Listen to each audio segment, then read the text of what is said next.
반갑습니다. 오늘도 새벽 돌베개에 나오신 모든 성도님들을 주님의 이름으로 환영합니다. 우리 모두가 2월의 또 마지막 주간을 이렇게 시작합니다. 오늘도 하나님이 주시는 요한복음 말씀 묵상하고 또 힘내어서 이 하루도 잘 살아가는 우리 모두가 되기를 바랍니다. 오늘 우리에게 주시는 하나님의 말씀은 요한복음 7장 25절로 27절까지의 말씀입니다. 예루살렘 사람들 가운데서 몇 사람이 말하였다. 그들이 죽이려고 하는 이가 바로 이 사람이 아닙니까? 보십시오. 그가 드러내놓고 말하는데도 사람들이 그에게 아무 말도 못합니다. 지도자들은 정말로 이 사람을 그리스도로 알고 있는 것입니까? 우리는 이 사람이 어디에서 왔는지를 알고 있습니다. 그러나 그리스도가 오실 때에는 어디에서 오셨는지 아는 사람이 없을 것입니다. 아멘. 오늘은 요한복음 7장의 말씀을 갖고 믿는 것이 먼저입니다. 믿는 것이 먼저입니다. 라는 제목으로 함께 하나님 말씀을 나누도록 하겠습니다. 오늘 본문에도 예루살렘의 유대인들과 예수님 사이에 대화가 오고 갑니다. 예수님의 말씀 앞에서 유대인들은 다양한 반응과 또 다양한 의견을 갖게 됩니다. 그런데 그 내용들을 나눠보면 크게 둘로 나눌 수 있습니다. 하나는 예수님이 그들이 기다리는 그리스도일 리가 없다라고 하는 입장입니다. 그들이 그러한 주장을 하는 이유는 그리스도가 이 땅에 오실 때는 그분이 어디로부터 오는지 알 수가 없다라고 그들은 생각을 했습니다. 그래서 갈릴리 나사렛 출신의 예수님은 그리스도일 수가 없다라고 말하고 있고, 오히려 예수님은 종교적인 이단아이고 또한 거짓 교사에 지나지 않다고 그들 모두는 생각을 했습니다. 반면에 또 다른 부류는 예수님을 긍정했습니다. 지금껏 예수님이 행하신 표적을 통해 그리스도로 보아도 손색이 없다고 그들은 주장했습니다. 그러나 여전히 이들의 믿음도 온전치는 못합니다. 아직 가야 할 길이 더 많이 남아 있지요. 그럼에도 불구하고 이들은 그나마 예수님에 대해서 바른 생각을 갖고 있습니다. 신앙을 우리 모두가 갖고 있습니다. 그러면 신앙의 시작은 믿음일까요? 아니면 지식일까요? 성경은 우리 모두에게 신앙의 시작은 믿음이라고 정확하게 말하고 있습니다. 그리고 그 다음이 지식입니다. 히브리서 11장 3절의 말씀은 다음과 같습니다. 믿음으로 우리는 세상이 하나님의 말씀으로 지어졌다는 것을 깨닫습니다. 믿음을 갖고 있고 그 다음이 깨닫는 것입니다. 구약의 이사야 7장 9절의 말씀도 있습니다. 너희가 굳게 믿지 아니하면 너희는 굳게 서지 못하리라 하시니라. 여기서 굳게 서지 못하리라 라고 하는 이 말씀을 다른 성경의 번역본에서는 이해하지 못하리라, 깨닫지 못하리라 이렇게 기록해 놓고 있습니다.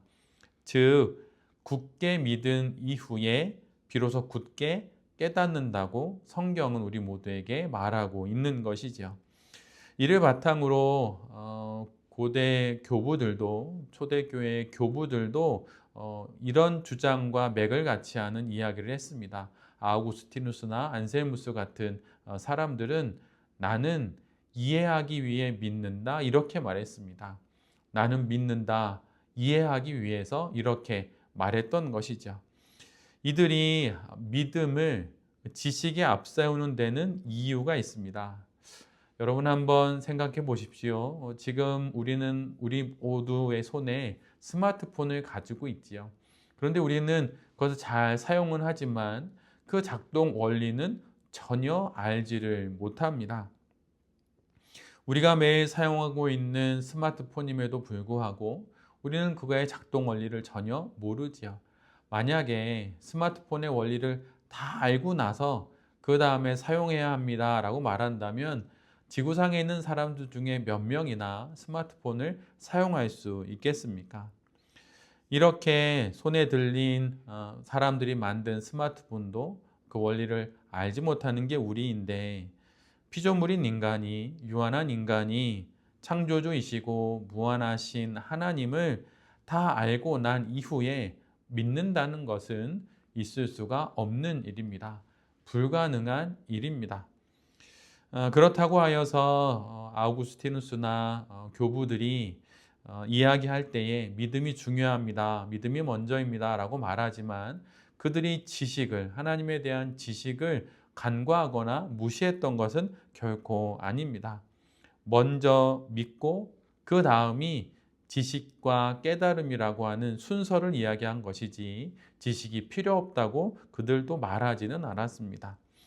믿음으로 시작하여 지식이 깊어지고, 깊어진 지식이 다시 믿음을 견고케 하는 이런 신앙의 선순환 과정을 이야기하고 있는 것이죠.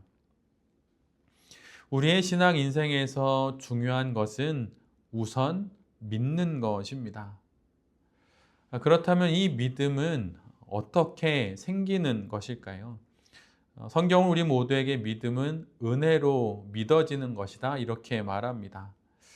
그렇다면 은혜로 믿어지는 것이니 우리는 아무것도 하지 않고 믿음이 생기기를 그냥 기다리면 되는 것일까요? 성경은 우리 모두에게 이 부분에 대해서도 이렇게 말씀해 주고 있습니다. 로마서 10장 17절의 말씀입니다. 그러므로 믿음은 들음에서 나며 들음은 그리스도의 말씀으로 말미암았느니라. 이것이 우리가 믿음을 갖게 되는 그 과정입니다. 그 길입니다. 그리스도의 말씀을 들을 때 바로 그 들음에서부터 믿음이 생기는 것입니다. 하나님의 말씀을 들을 때 비로소 믿음이 생기는 것이죠.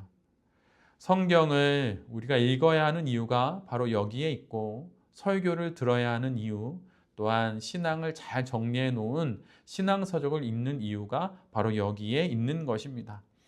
그냥 가만히 있는데 어느 날 믿음이 갑자기 번개가 번쩍하듯 그렇게 생기는 것이 아닙니다. 들어야 믿음이 생깁니다. 새해가 시작되면 모든 그리스도인들은 성경 통독을 계획합니다. 계획을 세우는 건 정말 잘 하는 것이죠. 말씀을 읽고 말씀을 묵상하고 말씀을 가까이 할 때 바로 믿음이 생기는 것입니다. 우리 모두도 아마 새해를 맞이하면서 또 이제 설날을 지나면서 또 성경 통독의 마음을 새롭게 했을 것입니다. 그 성경을 읽는 것이 바로 믿음이 생기는 일이요, 또 그 믿음을 통해 하나님을 더욱더 깊게 알아가고 깨닫게 된다는 것을 우리 모두가 잘 기억해야 할 것입니다.